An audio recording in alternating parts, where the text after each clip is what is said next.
Hello class, in this assignment I'm going to share with you 3 articles of note that I found off the JSTOR website, which I found to be extremely helpful in my research. All 3 of these articles come from the Register of the Kentucky Historical Society from the spring of 2013 through 2014.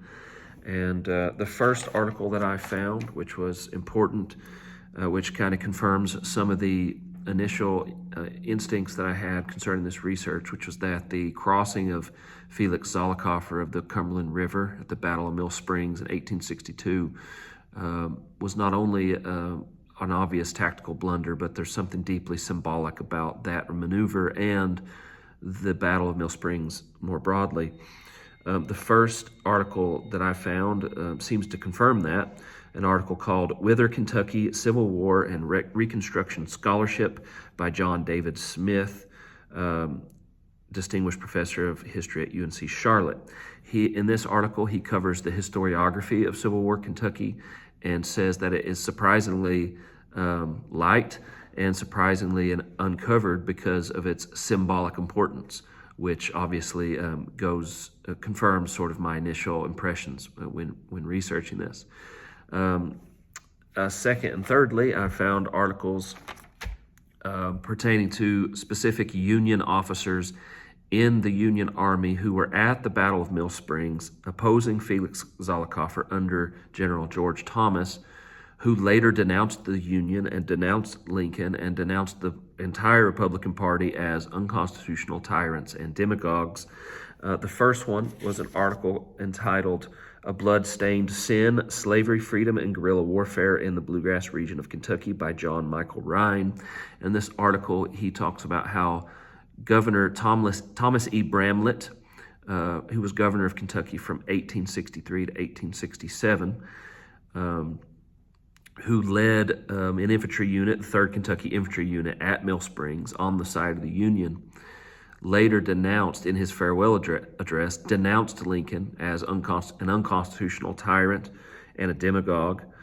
And like his predecessor, Beriah Magoffin, the governor of Kentucky, who had been a Southern sympathizer but had allowed the official policy of Kentucky to be neutrality, had opposed gun-running operations that had come from Lincoln out of Cincinnati and had eventually established Camp Dick Robinson in central Kentucky. And they had opposed this as an unconstitutional breach of Kentucky's neutrality.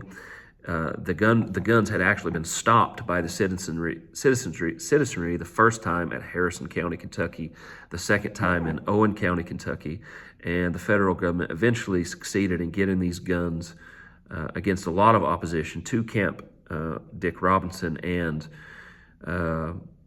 a lot of Kentuckians viewed this as a breach of Kentucky's state of neutrality.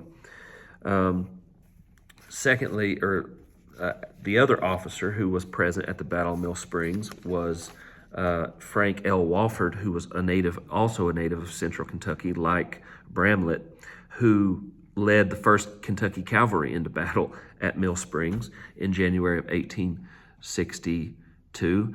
However, unlike Bramlett, he wouldn't go on to see the end of his military career and a political career afterwards.